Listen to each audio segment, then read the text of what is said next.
Assalamualaikum warahmatullahi wabarakatuh. Waalaikumsalam. Selamat pagi, salam sejahtera buat kita semua.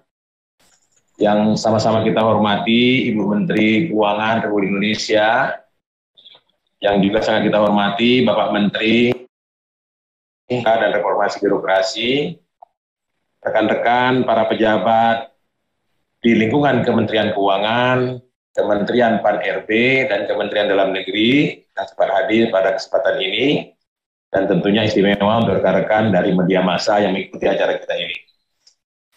Ibu Menteri Keuangan yang kami hormati, saya menyampaikan salam takzim Bapak Tito Karnavian, Pak Menteri Dalam Negeri, karena beliau saat ini sedang acara di Bali, acara launching bersih sampah untuk mendukung G20. Mohon izin Ibu Menteri, Bapak Tito tidak dapat hadir bersama-sama dengan kita di sini. Hal-hal yang ingin disampaikan oleh Pak Mendagri antara lain, yang pertama, dalam rangka meningkatkan kesejahteraan aparatur sipil negara, prajurit TNI, anggota Polri, pejabat negara, penerima pensiun, dan penerima tunjangan, pemerintah telah menetapkan peraturan pemerintah mengenai pemberian tunjangan hari raya dan gaji ke-13. Kemudian, seperti yang telah ditekankan oleh Ibu Menteri Keuangan tadi, bahwa Pak Presiden telah menjelaskan bahwa pemberian tunjangan hari raya ini dan juga gaji ke-13 adalah wujud penghargaan atas kontribusi aparat pusat dan daerah dalam menangani pandemi COVID-19. Kebijakan ini tentunya juga diharapkan dapat menambah daya beli masyarakat serta bisa membantu percepatan pemulihan ekonomi. Kemudian juga kita patut berterima kasih karena Bapak Presiden juga telah menegaskan bahwa pemberian THR tahun ini ditambahkan tunjangan kinerja sebesar 50%, seperti yang telah dijelaskan oleh Ibu Menteri Keuangan tadi.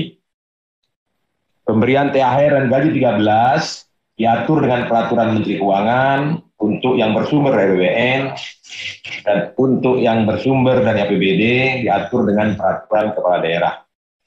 Oleh karena itu, sehubungan dengan hal tersebut, Bapak Menteri Dalam Negeri meminta kepada rekan-rekan kepala daerah, gubernur, bupati, wali kota, agar segera menindaklanjuti arahan Pak Presiden berdasarkan peraturan pemerintah yang sudah ada dan petunjuk-petunjuk Kementerian Keuangan untuk segera menyusun peraturan kepala daerah tentang pemberian tunjangan hari raya dan gaji ke-13 yang bersumber dari APBD tahun anggaran 2022, seperti yang tadi telah dijelaskan oleh Ibu Menteri Keuangan.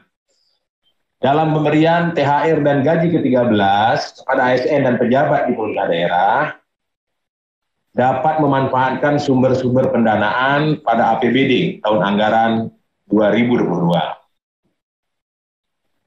Dalam pemberian THR dan gaji ke-13 ini tentunya pemerintah daerah tetap memperhatikan kapasitas fiskal dan mempedomani ketentuan peraturan perundang-undangan. Bagi daerah yang mungkin saja tidak cukup tersedia alokasi anggaran THR dan gaji ke-13 pada APBD tahun anggaran 2022, maka tetap harus segera menyediakan anggaran THR dan gaji ke-13 dengan mengoptimalkan alokasi anggaran belanja pegawai dalam APBD tahun anggaran 2022. Silakan kepala daerah melakukan hal ini. Kemudian pengelolaan anggaran THR dan gaji ke-13 tentunya harus tetap dilakukan secara tertib, transparan dan akuntabel sesuai dengan peraturan perundang-undangan serta memperhatikan kemampuan keuangan daerah. Bagian terakhir, Pak Menteri meminta kepada rekan-rekan gubernur sebagai wakil pemerintah pusat sesuai dengan Undang-Undang 23 2014 agar rekan-rekan gubernur melakukan monitoring kepada pemerintah kabupaten kota dalam penyediaan alokasi anggaran dan pemberian THR dan gaji ke-13 di pemerintah kabupaten kota di wilayah provinsi masing-masing untuk tahun anggaran 2022. Itulah hal-hal yang ingin disampaikan Bapak Menteri Dalam Negeri pada kesempatan yang berbahagia ini dengan dua kesimpulan atau dua kalimat kunci. Yang pertama, THR H-10, gaji 13 di bulan Juni. Terima kasih. Wassalamualaikum warahmatullahi wabarakatuh.